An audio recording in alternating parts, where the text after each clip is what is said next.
এই যে সেটআপটা দেখতে পাচ্ছেন, এই সেটআপটা আসলে কার কাছে যাবেন, কোথায় যাবেন, কিভাবে করবেন, কি কি ডকুমেন্টস লাগবে এটা আমি আপনাদেরকে বলে দিব।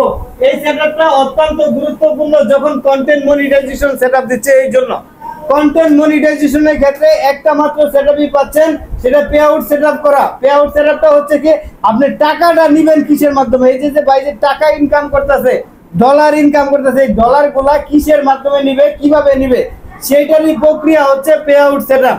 আর এই পে আউট সেটআপটা আসলে আপনারা কি কি ডকুমেন্টস নিয়ে আসবেন, ভাইয়ের মুখ থেকে একটু শুনবো, দেখি বলতে পারে কিনা কি কি ডকুমেন্টস নিয়ে আসছেন। ভাই একটু বলেন। টিন সার্টিফিকেট, এনআইডি কার্ড আর ব্যাংকের অ্যাকাউন্ট, এই তিনটা জিনিস কম্পালসারি আপনাদের নিয়ে আসতে হবে বা আপনাদেরকে এটা দিয়ে কমপ্লিট করতে হবে।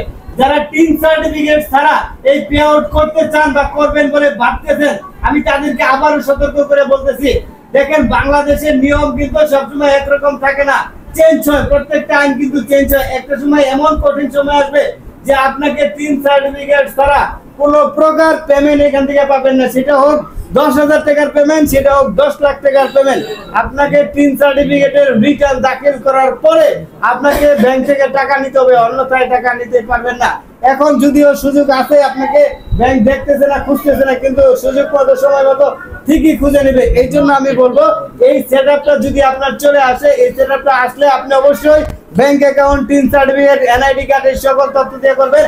এবং ফেসবুক কিন্তু নতুন আপডেটে বলে দিয়েছে যে এখন কন্টেন্ট মনিটাইজেশন পাইতে চাইলে 30,000 মিনিট ওয়াচ টাইম লাগবে, 3 মিনিট প্লাস ভিডিও থেকে, এবং আপনার পে আউট হইতে হবে আপনার নিজের নামে ব্যাংক অ্যাকাউন্ট, নিজের নামে টিন সার্টিফিকেট, নিজের এনআইডি কার্ডের এই সকল তথ্য যদি ঠিকঠাক থাকে তাহলে কিন্তু আপনাকে কন্টেন্ট মনিটাইজেশনের আওতায় রাখা হবে, কন্টেন্ট মনিটাইজেশন পাবেন, অন্যথায় কন্টেন্ট মনিটাইজেশন কিন্তু পাবেন না।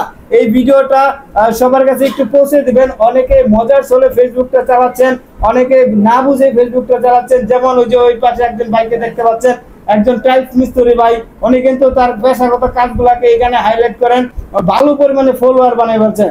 এই যে ভাইও আছেন পেশায়, উনি যেটাই করেন না কেন, যাই করেন না কেন, তিনি আর যে সময় আছে সেই সময়টা এখানে দিচ্ছেন, এখান থেকে কিছু না কিছু একটা হবেই, আশা করি হবে। কারণ যেহেতু ফেসবুক আমাকে দিচ্ছে, আপনাকে দিচ্ছে, তাকে দিচ্ছে, সাকে দিচ্ছে, তাহলে ওনাকে কেন দিবে না? ওনার গাইডলাইন মানতে হবে, বুঝতে হবে, নিয়ম জেনে কাজ করতে হবে, তাহলেই সম্ভব। কি ভাই, সম্ভব না? ইনশাআল্লাহ। ইনশাআল্লাহ। তো ভাই আসলেন কোথা থেকে একটু বলেন। মানিকগঞ্জ সিংহের গ্রামের বাড়ি দক্ষিণদল্লা। আমার ভিডিও কি আপনি সরাসরি দেখতেন না কেউ আপনাকে রেফার করতে? না, আপনার ভিডিও আমি সরাসরি পাইছি, সরাসরি দেখছি। সরাসরি দেখছেন? সরাসরি। কতদিন ধরে দেখেন? তাও মাস ধরে। মাস ধরে। তার মানে একটা মানুষকে বিশ্বাস করতে, জানতে, বুঝতে, তার কাছে যাইতে অন্তত 10-15 দিন, 1 মাস যাচাই বাছাই করা লাগে। অবশ্যই করা লাগে। হ্যাঁ, রাইট। যাচাই বাছাই বলতে মনের মনোবল হলো সবচেয়ে বড় বল। হ্যাঁ, মনের বল যদি আসে, তারপরে আপনি একজনের কাছ থেকে পরামর্শ নেবেন, সার্ভিস নেবেন। কেন জানেন?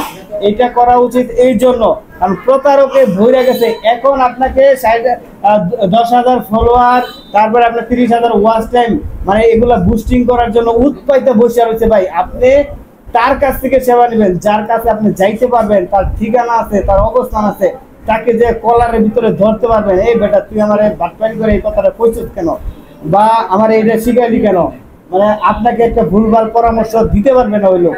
আপনারা যারা অনলাইন থেকে সেবা নেন, সার্ভিস নেন, অবশ্যই আপনারা কোনো প্রকার প্রতারিত হবেন না। এখানে প্রচুর পরিমাণে প্রতারকে ভরপুর।